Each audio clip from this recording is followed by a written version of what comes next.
Bueno, buenas noches a todos. Muchas gracias por estar y ver este video o escucharlo o verlo, ¿eh? Que Dios derrame sobre todos nosotros todo su amor y su misericordia. Bendice a Alejandro y sus actividades, Juan Carlos y sus actividades, a mí y mis actividades, a Mirte y sus actividades y a todos los que después van a leer, ver o escuchar el video. Los invitamos siempre a contactarse con Alejandro, ver sus opiniones, dejar sus, aquello que si quieren participar.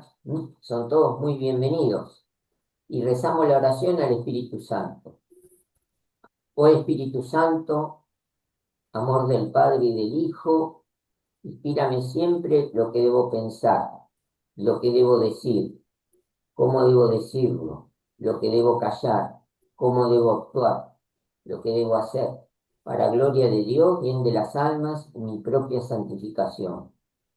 Espíritu Santo, dame agudeza para entender, capacidad para retener, métodos y facultad para aprender, sutileza para interpretar, gracia y eficacia para hablar.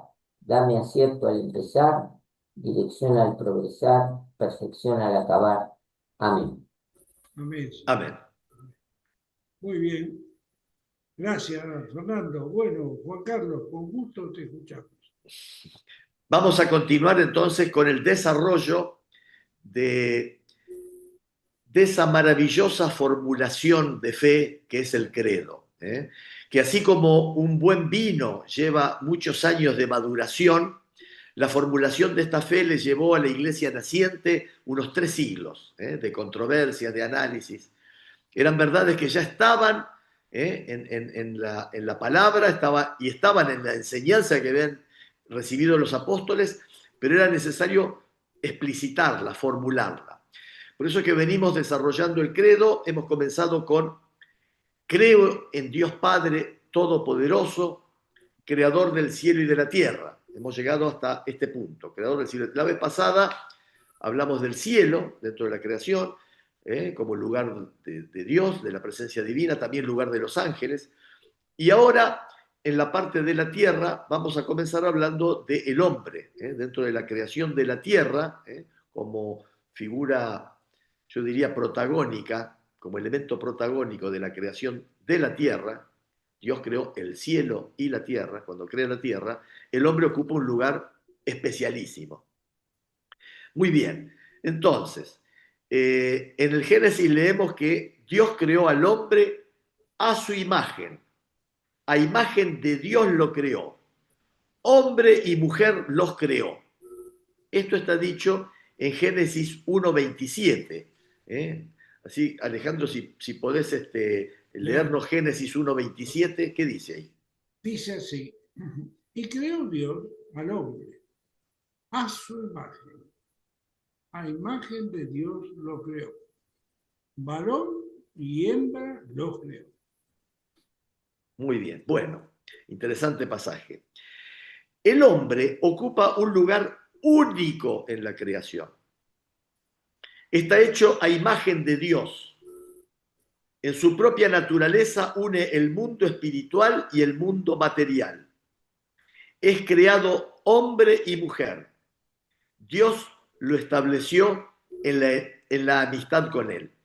Esto es importante porque esto de algún modo confronta con las teorías materialistas, muy en boga en estos tiempos y ya hace un par de siglos, donde hablan del hombre como una criatura más producida por el azar, por evolución de especies sin un plan previo, y no, sin otorgarle al ser humano esa característica esencial que le atribuye la Biblia, que dice: creado a imagen y semejanza de Dios. Este es un atributo que solamente nos puede llegar por la revelación, por la palabra de Dios. La ciencia no puede llegar a eso. Por la razón humana se puede llegar a la existencia de un Dios, pero en el acto de creación de Dios hacia el hombre, esto de haber sido creado a imagen y semejanza de Dios, esto es una verdad revelada. Esto Dios se lo reveló a su pueblo elegido y nos lo revela ahora a nosotros como el nuevo pueblo de la nueva alianza. De todas las criaturas visibles, solo el hombre es capaz de conocer y amar a su creador. Sí.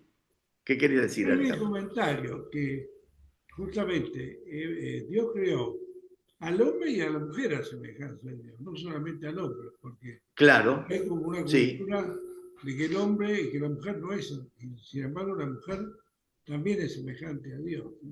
Sí, en realidad hombre, si vamos a la etimología de la palabra hombre, representa el género humano, porque cuando lo va a dividir en sexos va a decir varón y mujer. Ahí el hombre varón es uno, el hombre mujer es otro, digamos, ¿no? Hombre está dicho en un sentido no de género, digamos, sino de especie, la Claro, especie hombre. pero acá dice varón y hembra, a eso. Sí, varón y hembra o varón y mujer. Claro. Sí, lo que pasa es que Los dos el géneros término, son el término, creación de Dios. el término hembra se asocia más a lo animal, digamos, y mujer el género femenino para el ser humano, ¿no? Bueno, entonces, repetimos, de todas las criaturas visibles, solo el hombre es capaz de conocer y amar a Dios. Es una característica, un atributo que el Creador nos dio solo a nosotros. Es la única criatura en la tierra a la que Dios ha amado por sí misma. Solo Él está llamado a participar por el conocimiento y el amor en la vida de Dios. Solo el ser humano está creado e invitado a participar en la vida de Dios. Para este fin ha sido creado. Con este fin fue creado el ser humano. Pues es importante porque la revelación, la palabra de Dios nos muestra que la creación se realiza con un fin y el hombre es creado también con un fin. Acá no hay azar, no hay improvisación, no hay... acá hay un plan, hay una inteligencia y un plan. Y esta es la razón fundamental de la dignidad del hombre. ¿Qué cosa o quién fue el motivo de que establecieras al hombre en semejante dignidad? Ciertamente, nada que no fuera el amor inextinguible con el que contemplaste a tu criatura en ti mismo y te dejaste cautivar de amor por ella. Por amor lo creaste, por amor le diste un ser capaz de gustar tu bien eterno. Bueno, ¿quién dice esto? Esto lo dice Santa Catalina de Siena, escribió en sus diálogos y habla de que, dice, solo por amor lo creaste al ser humano. Por haber sido hecho a imagen de Dios, el ser humano tiene la dignidad de persona. Los demás objetos de la creación no tienen la dignidad de persona. Una piedra no es persona, un perro no es persona. No es solamente algo el ser humano. El ser humano es alguien. Y esto nos distingue de todo el resto de lo que compone la creación. Es capaz de conocerse, de poseerse y de darse libremente y entrar en comunión con otras personas. Y es llamado, acá, atención a esto, y es llamado por la gracia a una alianza con su Creador, a ofrecerle una respuesta de fe, una respuesta que sea de fe y que sea de amor, que ningún otro ser puede dar en su lugar. Dios creó todo para el hombre, pero el hombre fue creado para servir y amar a Dios y para ofrecerle toda la creación. El ser humano fue creado para ofrecerle toda la creación a Dios. ¿Cuál es, pues, el ser que va a venir a la existencia rodeado de semejante consideración, es el hombre, grande y admirable figura viviente, más precioso a los ojos de Dios que la creación entera. Esto, más importante que la creación entera, es el hombre.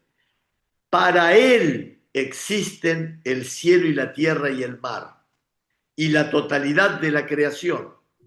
Y Dios ha dado tanta importancia a su salvación que no ha perdonado a su Hijo único por él, porque Dios no ha cesado de hacer todo lo posible para que el hombre subiera hasta él y se sentara a su derecha.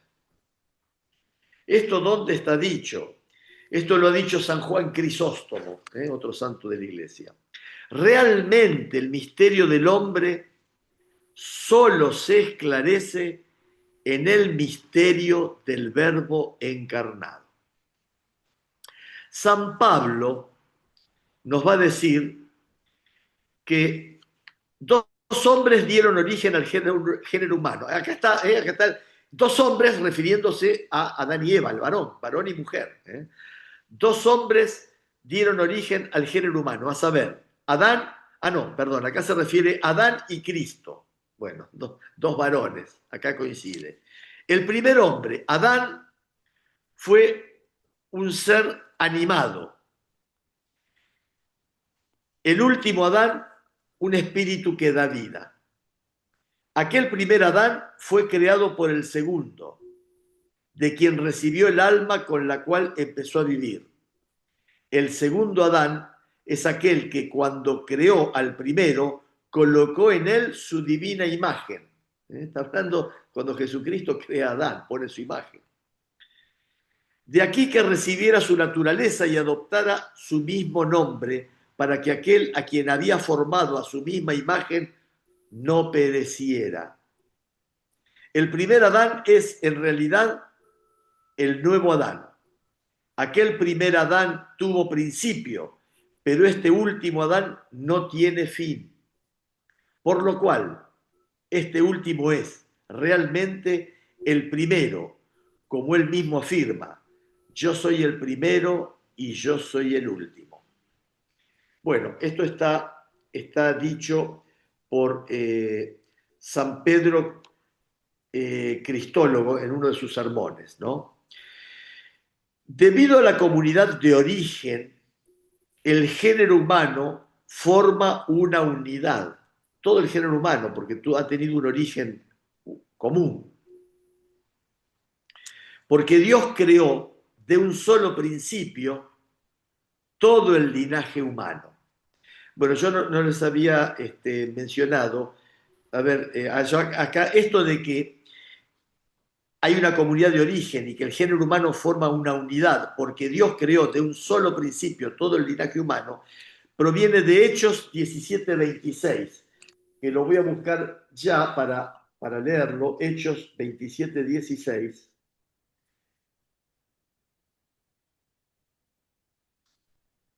Espero encontrarlo pronto.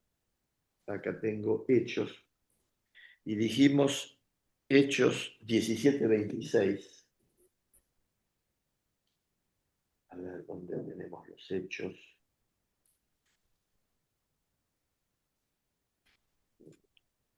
Acá, Hechos 17:26. Ya lo tengo. ¿Lo tenés? Bueno, léelo entonces, por favor. Y de una sangre ha hecho todo el linaje de los hombres, para que habiten sobre toda la faz de la tierra. Y les ha prefijado el orden de los tiempos y los límites de su habitación. Muy bien. Bueno, entonces queda claro que esto de que Dios lo creó de un solo principio, un único linaje, está dicho en la Escritura. Esta es una maravillosa visión que nos hace contemplar el género humano en la unidad de su origen en Dios. Todo el género humano tiene un origen común en Dios. En la unidad de su naturaleza, compuesta de igual modo en todos de un cuerpo material y de un alma espiritual, en la unidad de su fin inmediato y de su misión en el mundo. O sea, la unidad del género humano tiene una única misión común en el mundo. Fue creado todo en un mismo momento y con un mismo fin y objetivo. Entonces, en la unidad de su fin inmediato y de su misión en el mundo, en la unidad de su morada, la tierra tiene una única morada, cuyos bienes todos los hombres, por derecho natural, pueden usar para sostener y desarrollar la vida, en la unidad de su fin sobrenatural. Dios mismo, a quien todos deben tender, en la unidad de los medios para alcanzar este fin, en la cual, en esta unidad, es rescatado, es un rescate realizado para todos por Cristo. Por eso Cristo nos rescata a todos también, por esa unidad que tenemos como género humano. Esta ley de solidaridad humana y de caridad, sin excluir la rica variedad de las personas, las culturas, los pueblos, nos asegura que todos los hombres son verdaderamente hermanos, en esencia y en origen. Por eso hablamos de la hermandad del género humano. La persona humana, creada a imagen de Dios, es un ser a la vez corporal y espiritual. El relato bíblico expresa esta realidad con un lenguaje simbólico. Cuando afirma que Dios formó al hombre con polvo del suelo e insufló en sus narices aliento de vida y resultó el hombre un ser viviente. Esto está dicho en Génesis 2:7.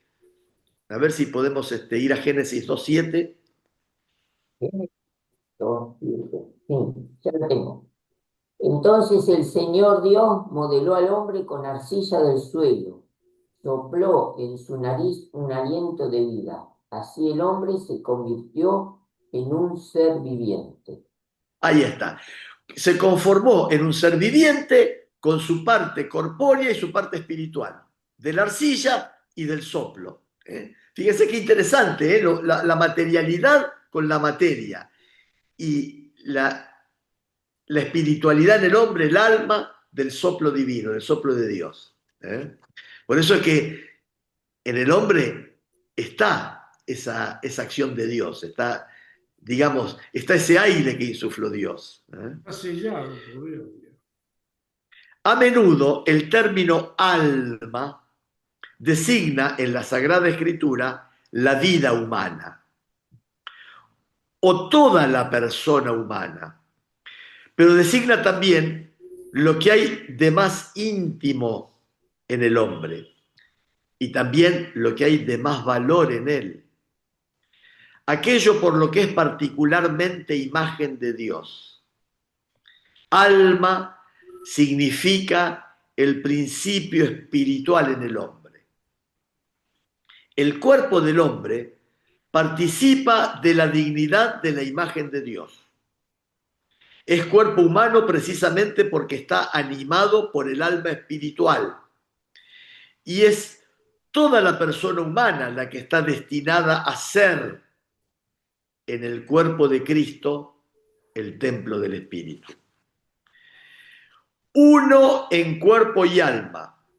El hombre, por su misma condición corporal, reúne en sí los elementos del mundo material, de tal modo que, por medio de él, estos alcanzan su cima y elevan la voz para la libre alabanza del Creador.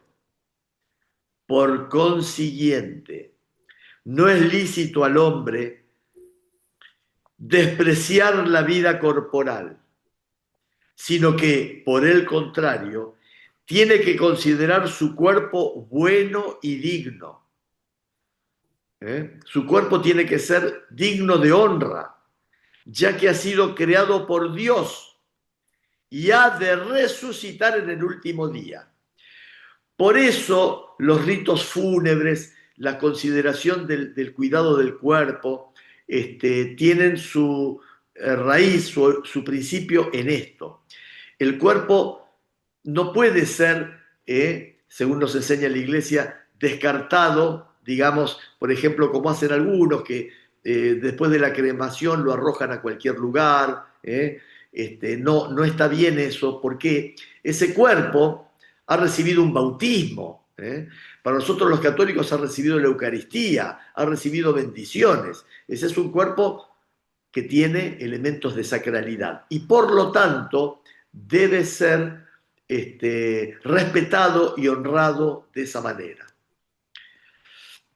Y además porque dice que va a resucitar. Aunque no sea la misma materialidad, porque sabemos que las personas han muerto, han sido comidas por tiburones, han desaparecido en explosiones, pero de todos modos, la noción de la resurrección, que también se nos presenta como muy misteriosa, hace que consideremos al cuerpo respetándole su dignidad. La unidad, sí, sí, Alejandro. Pablo mismo habla de que vamos a resucitar en otro cuerpo, no en este, ¿no? Él mismo habla en su palabra. Bueno, es que, a ver, el Jesús resucitado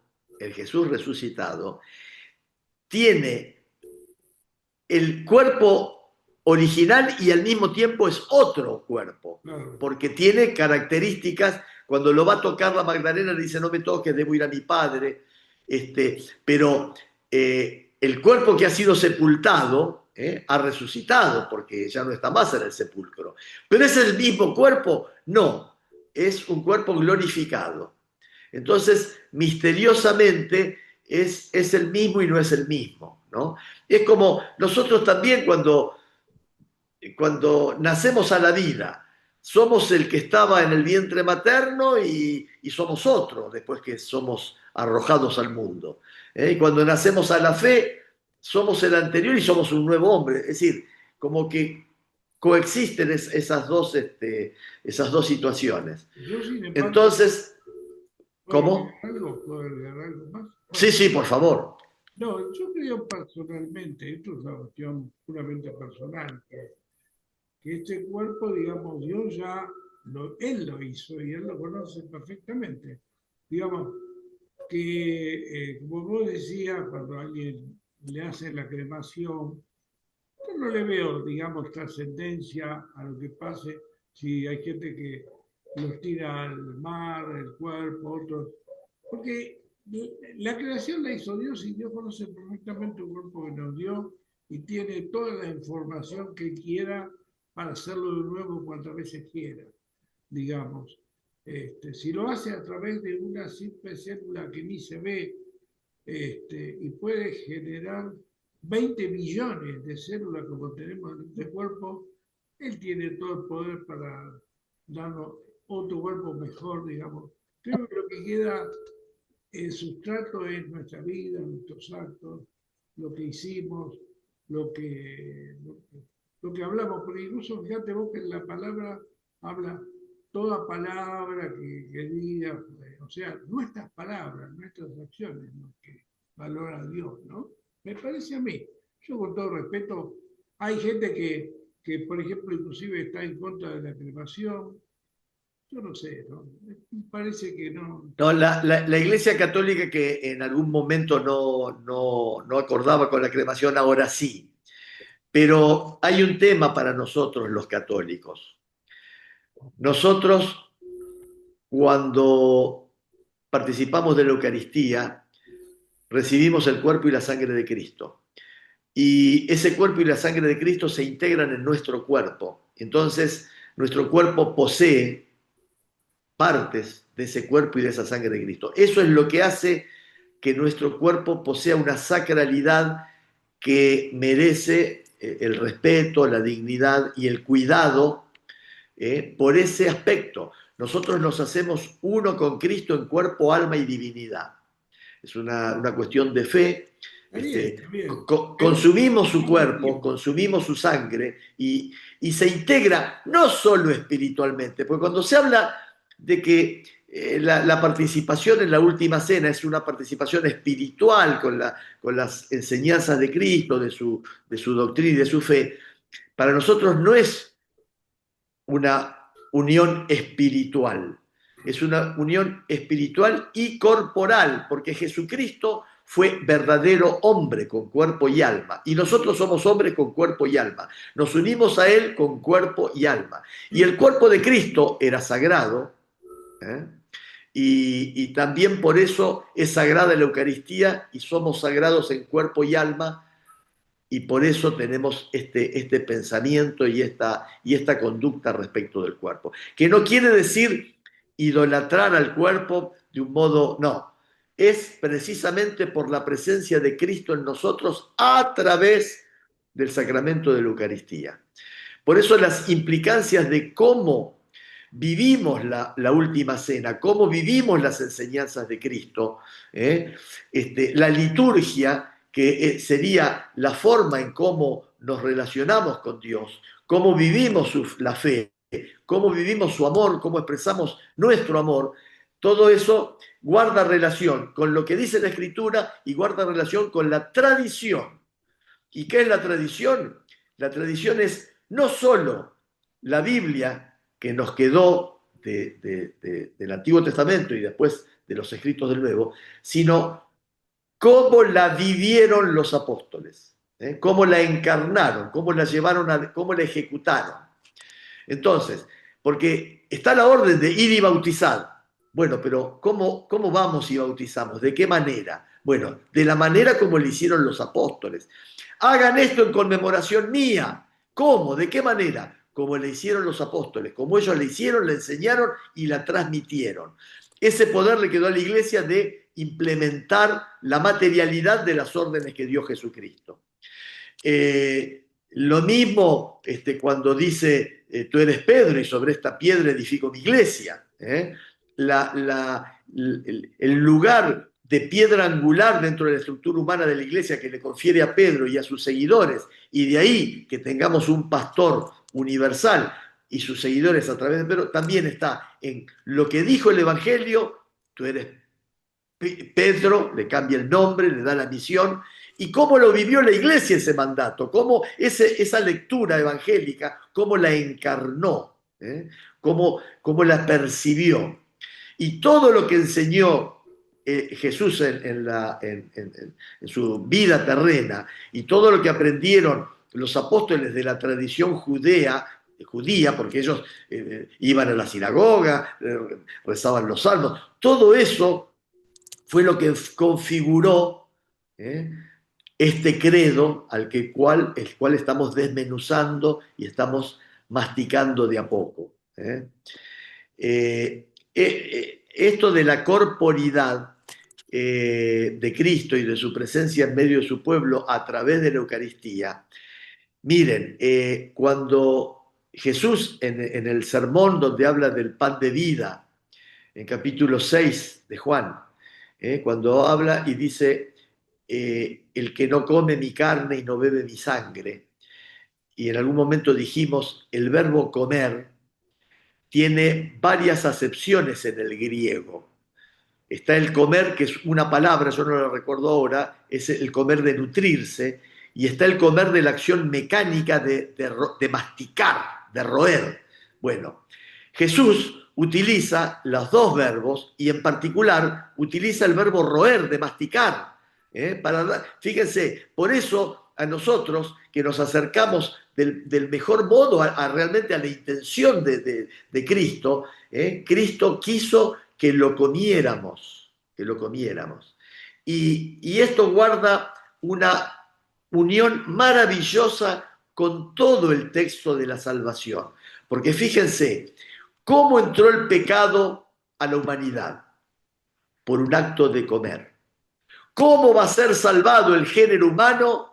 También por un acto de comer a Cristo. Porque Cristo dijo que hay que comerlo a Él, hecho pan. En ese pan está ese Cristo. Y por eso todas las implicancias que se derivan de lo que venimos analizando. Bueno, continuamos entonces. Bueno, Habíamos dicho de lo que hablamos de la unidad del alma y del cuerpo, es tan profunda que se debe considerar el alma como la forma del cuerpo. Es decir, gracias al alma espiritual, la materia que integra el cuerpo es un cuerpo humano y viviente. En el hombre, el espíritu y la materia no son dos naturalezas unidas, sino que su unión constituye una única naturaleza. La Iglesia enseña que cada alma espiritual es directamente creada por Dios. Cada alma espiritual de cada ser humano es creada por Dios. No es producida por los padres y que es inmortal. No perece cuando se separa del cuerpo en la muerte y se unirá de nuevo al cuerpo en la resurrección final. A veces se acostumbra a distinguir entre alma y espíritu.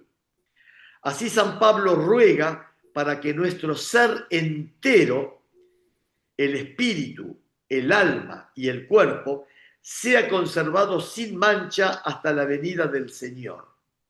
Eso lo va a decir en la primera a los Tesalonicenses, capítulo 5, versículo 23, que creo que Alejandro vos la tenías más o menos cerca. A ver qué dice ahí.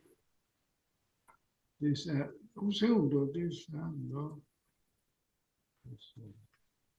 Ahora sí. Ahora. Aquí está. Aquí estamos.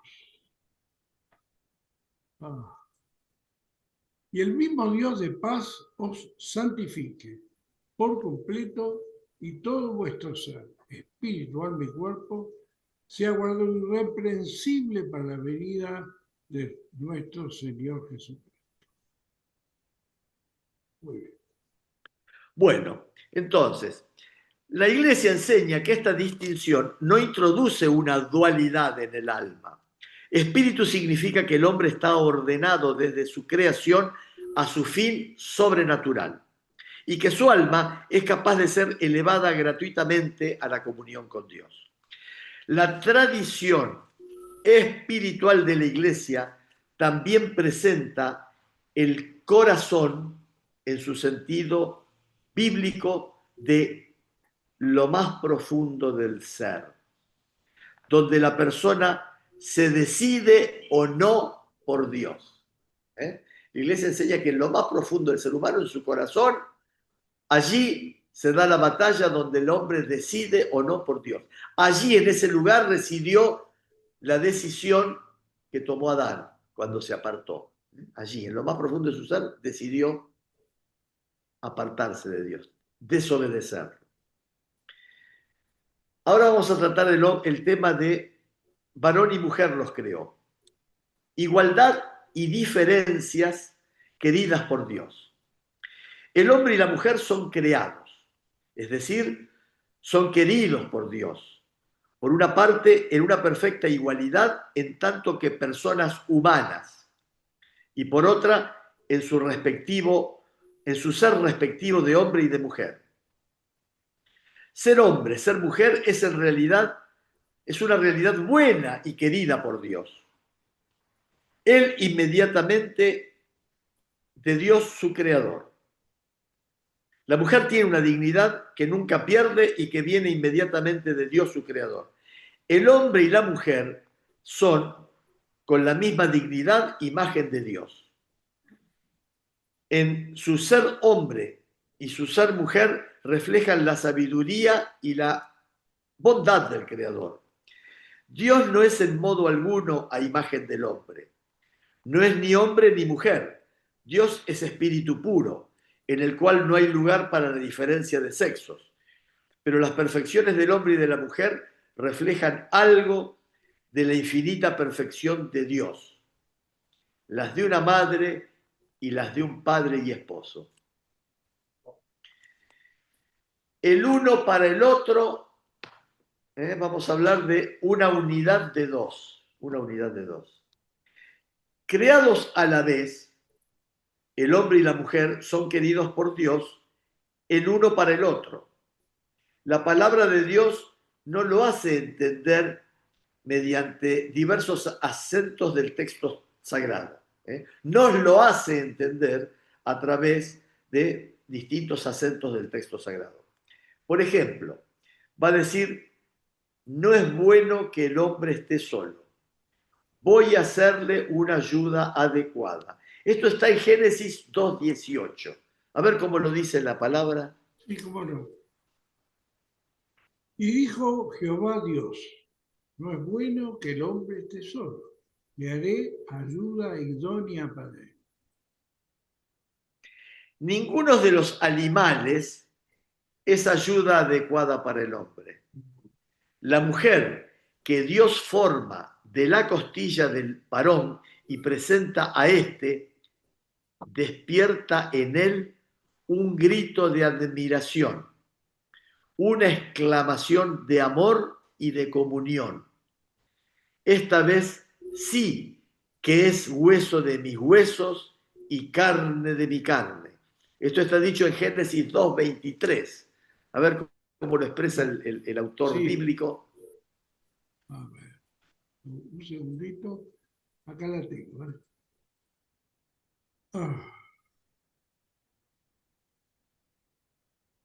Dijo entonces Adán, esto es ahora hueso de mis huesos y carne de mi carne. Esta será llamada varona, porque el varón fue tomado.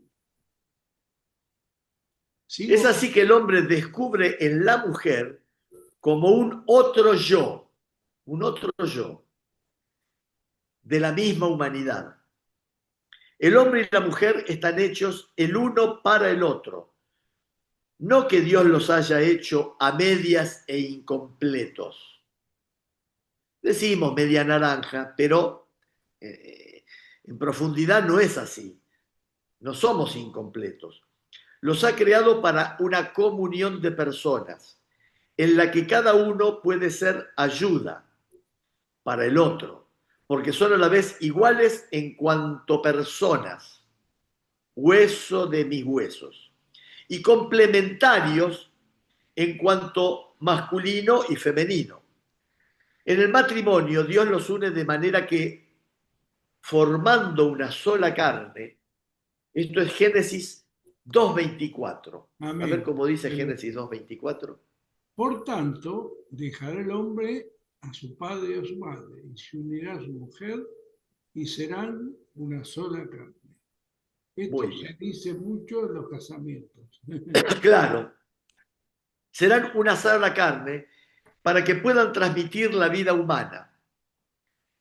Sed fecundos y multiplicaos y llenad la tierra.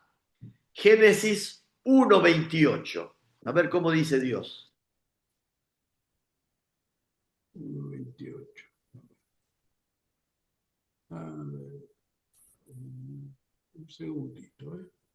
Génesis 1:28.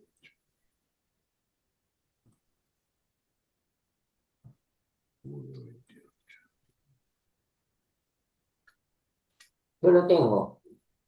No, ahí va. A ver, adelante, Fernando. Y los bendijo diciéndoles, sean fecundos, multiplíquense, llenen la tierra y sométanla, dominen a los peces del mar, a las aves del cielo y a todos los vivientes que se mueven sobre la tierra. Amén. Muy bien. Bueno, al transmitir a sus descendientes la vida humana, el hombre y la mujer, como esposos y padres, cooperan de una manera única en la obra del Creador. Por eso se lo menciona el matrimonio y el sacerdote dice que se comprometen a colaborar en la obra creadora de Dios para transmitir la vida, cuidar de la fecundidad, cuidar de esas fuentes de vida, de esas semillas de vida. En el plan de Dios, el hombre y la mujer están llamados a someter la tierra como administradores de Dios. Esta soberanía no debe ser un dominio arbitrario y destructor. A imagen del Creador, que ama todo lo que existe, esto está dicho en Sabiduría 11:24. Fernando, ¿tenés ahí cerca Sabiduría 11:24? Sabiduría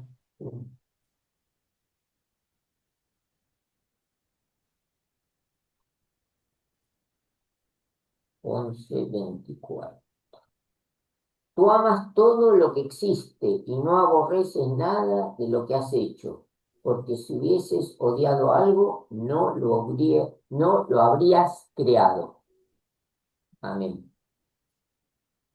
Bueno, en realidad, 11:24. Bueno, acá dice, el hombre y la mujer son llamados a participar en la providencia divina respecto a las otras cosas creadas. De ahí su responsabilidad frente al mundo que Dios les ha confiado. A la humanidad Dios les ha confiado la creación, la tierra, los árboles, los animales, y el hombre tiene que ser cuidadoso con eso. Alguien que advirtió esa responsabilidad tempranamente desde el punto de vista moderno del cuidado de la naturaleza fue San Francisco de Asís, que hablaba de, ya lo vimos en esa oración, donde habla de la santidad de todo, del agua, del sol, de la luna. Y Bueno, el que también hablaba de eso era el Papa Francisco, con sí, sí, los claro, temas del claro, cambio climático y todo claro, eso, porque claro, evidentemente el hombre, como siempre, tomado globalmente, mucha gente está alejada de Dios y descuidan el planeta, lo cual claro, realmente demuestra lo alejada que están de Dios. Porque claro, si Dios nos dio la responsabilidad de cuidar el planeta, sí, estamos destruyendo y claro. destruyendo a los animales que viven acá y destruyendo la vida humana, evidentemente no estamos haciendo la voluntad de Dios. No estamos cumpliendo con lo que Dios esperaba de nosotros. Claro, ¿Eh? ¿por qué? Pero porque se han alejado de Dios. Entonces, Todo arranca en el vamos pecado original a y preocupar. todo tiene que regresar al estado puro por la salvación de Cristo, por Sí, la acción redentora del Salvador. el pecado original y el pecado posterior, porque después vino Cristo, nos trajo la luz, y sin embargo el hombre sigue, dale que va por su camino, ¿no? O sea, muchas veces, digamos, Bueno, pero ahora tenemos abiertas las puertas del cielo y la promesa de salvación de Jesucristo. Tenemos que trabajar en esa dirección. exactamente, pero por eso tenemos que ser conscientes de cómo se ha alejado el hombre de Dios y volver al Señor, ¿no? Volver al Cristo. Muy bien. Sí. Bueno, vamos a hablar del hombre en el paraíso. Ah, qué bueno. El primer hombre fue no solamente creado bueno, sino también constituido en la amistad con su creador y en armonía consigo mismo y con la creación en torno a él. Era todo paradisíaco, decimos. El hombre estaba en armonía consigo mismo, con la naturaleza y en amistad con Dios.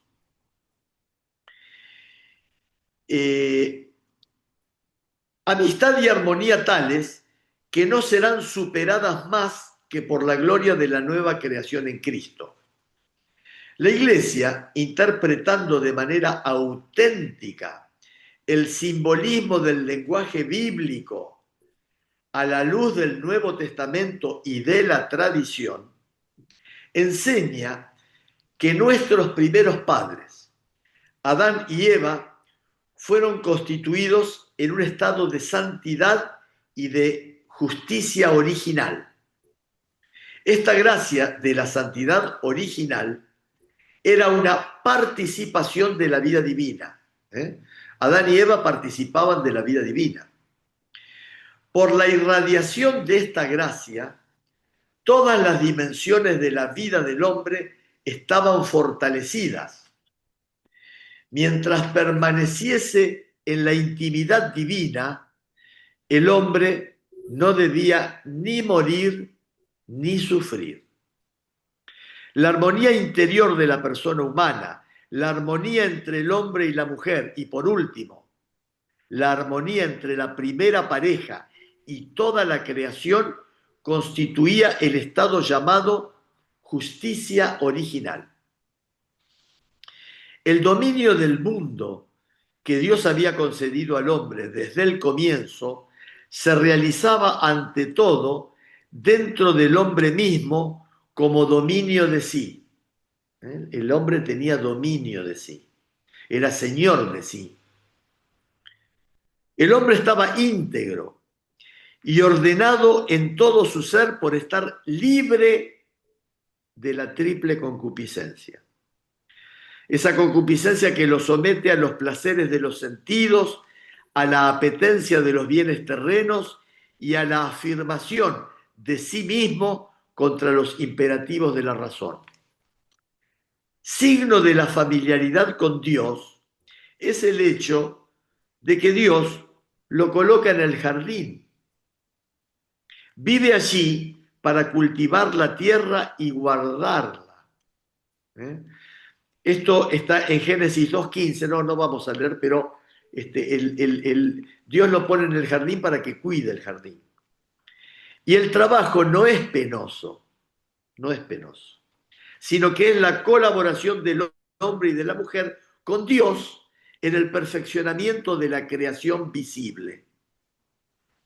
Toda esta armonía de la justicia original prevista para el hombre por designio de Dios se perderá por el pecado de nuestros primeros padres.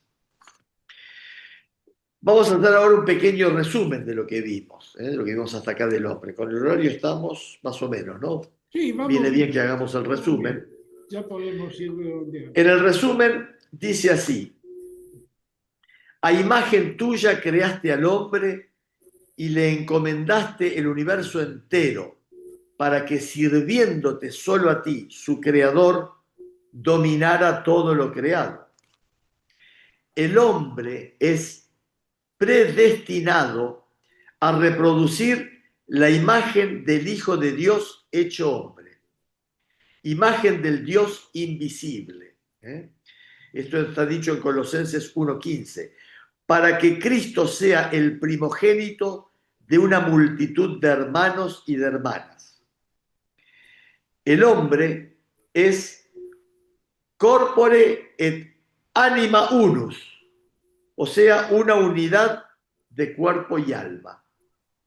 La doctrina de la fe afirma que el alma espiritual e inmortal es creada de forma inmediata por Dios. Dios no creó al hombre solo. En efecto, desde el principio los creó varón y mujer. Esta asociación constituye la primera forma de comunión entre personas. La revelación nos da a conocer el estado de santidad y de justicia originales del hombre y la mujer antes del pecado. De la amistad con Dios nacía la felicidad de su existencia en el paraíso. Esa amistad que el hombre tenía con Dios, su relación, diríamos, su vinculación permanente. Dios paseaba por el paraíso, Dios hablaba con Adán, Adán y Eva participaban de esa gloria divina, había una amistad. Pero ¿qué pasó? Vino la caída. Y ese es nuestro próximo tema, la caída, que seguimos desarrollando dentro de la creación.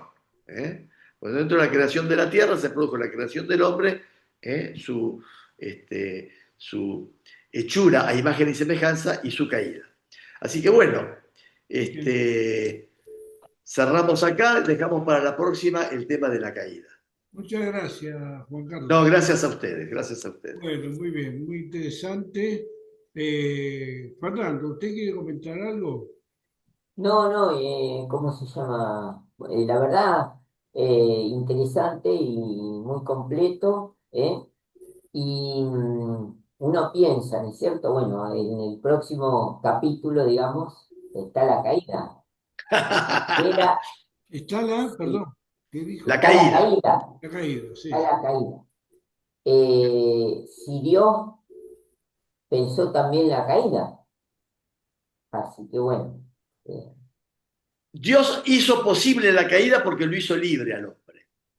No lo claro, hizo para la caída, lo hizo para la gloria. para la De gloria. todos modos, y ya que preanunciamos la caída, yo quiero hacer un comentario de una experiencia personal. Yo alguna vez comenté que a la edad de 12 años, habiendo recibido el bautismo, habiendo recibido la primera comunión, la confirmación, una catequesis bastante buena, y después asistí a reuniones de lo que en ese momento se llamaba la congregación mariana, este, habiendo recibido todo eso, a los 12 años perdí la fe. Eh, y durante mucho tiempo yo pensé que la pérdida de la fe había sido porque las explicaciones de la ciencia, la racionalidad, la repetitividad de los fenómenos, la lógica del pensamiento, del cuerpo científico, explicaba mucho mejor que todo lo que me habían enseñado. Y creía que eso, que el conocimiento científico había desplazado a la fe. Sin embargo, después de haber recuperado la fe por la voluntad de Dios, por la gracia de Dios, yo no fui como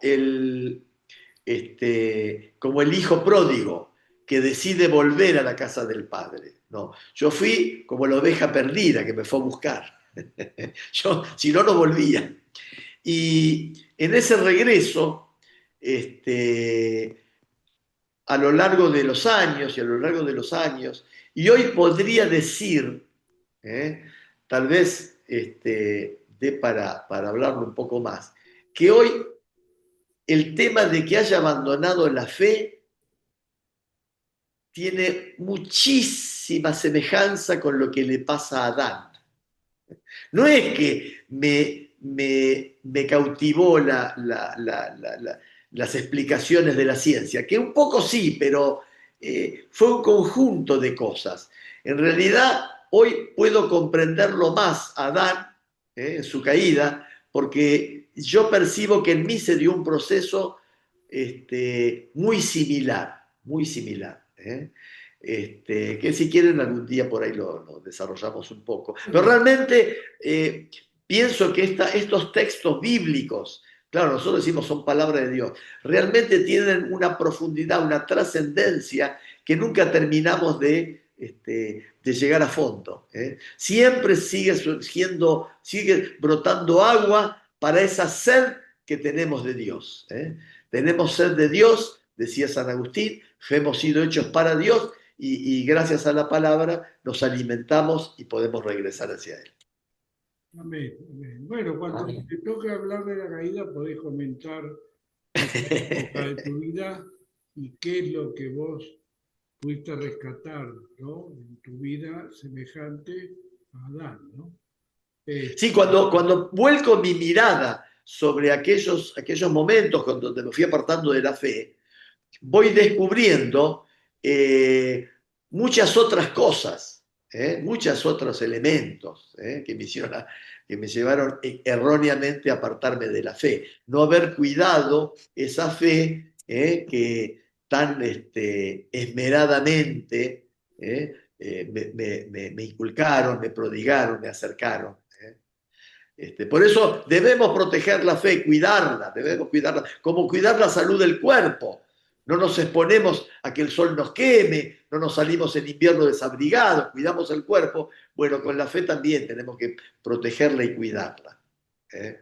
ese tema que tocas ahora, en realidad, es más interesante porque yo creo que a todos, ¿no?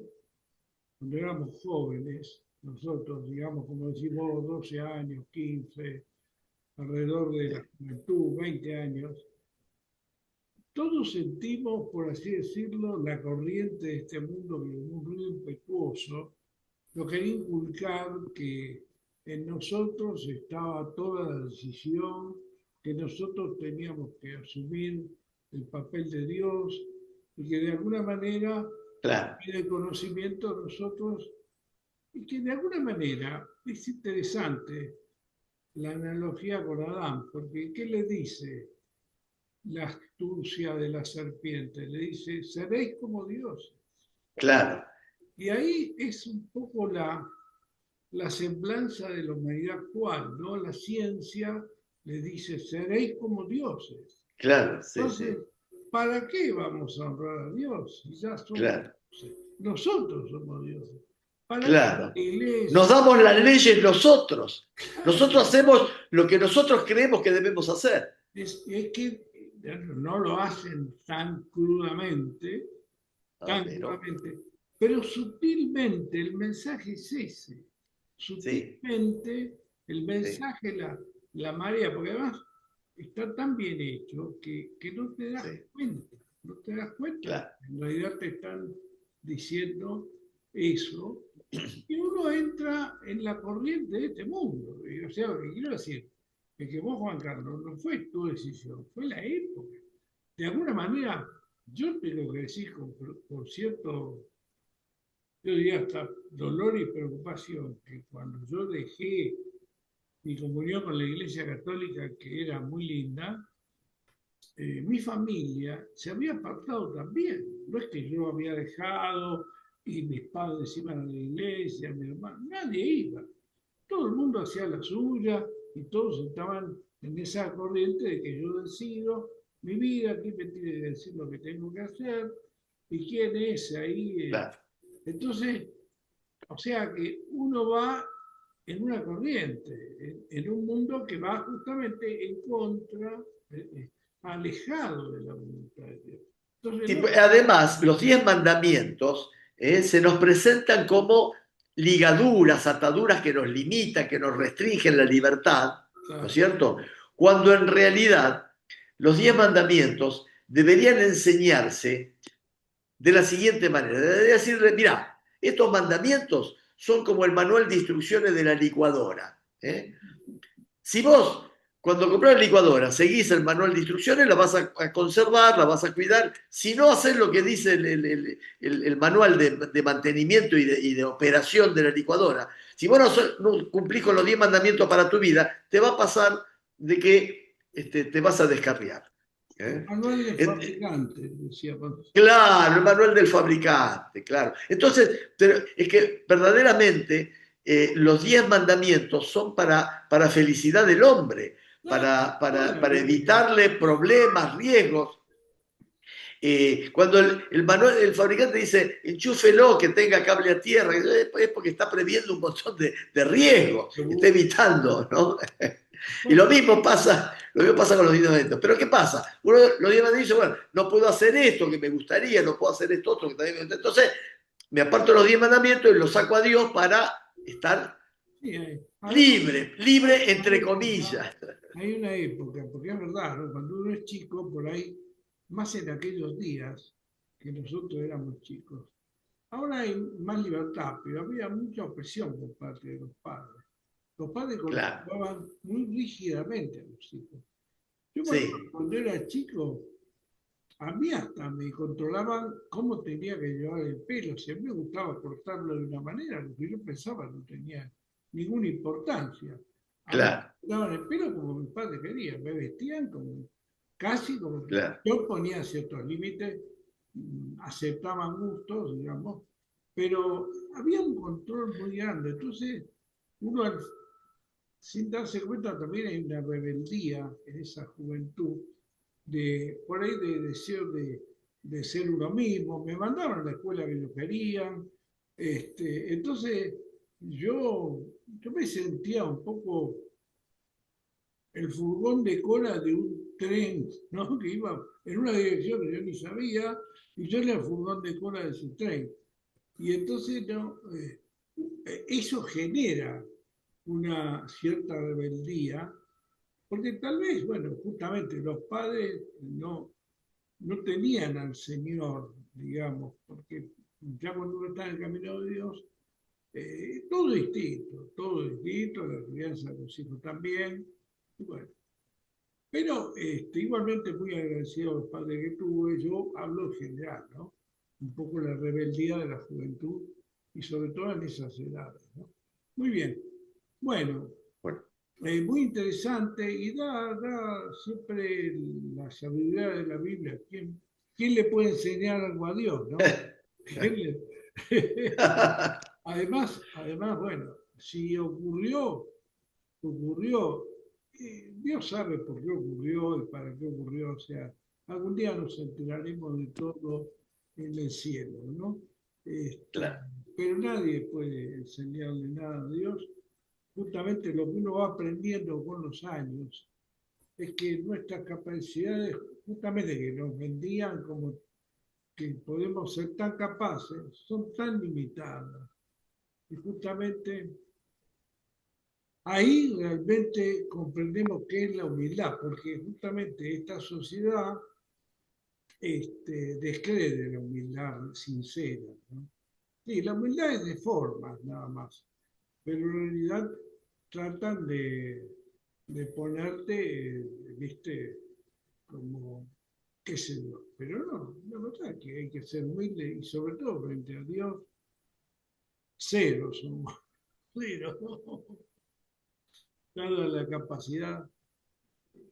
Dios es un ser que no tiene principio, no tiene fin, es algo que no podemos comprender en su totalidad. Muy bien, muchas gracias Juan Carlos. gracias a ustedes. Interesante estas conclusiones que ojalá sirvan a los que no se escuchan. Se desconectó como siempre. Bueno, pero estamos cerrando, así que Sí, estamos lo hablando. dejamos acá. Que Dios los Bueno, muy bien. bendiga. La semana que viene le toca a usted, Fernando. Sí, Bueno, correcto. Bueno, chao Alejandro, bendiciones. chao Juan Chao, chao. Carlos. Chao, Chao. chao. Buenas noches a todos. Buenas noches. Chao. Chao, chao. Bueno, voy a cerrar. Si puedo. Cerramos.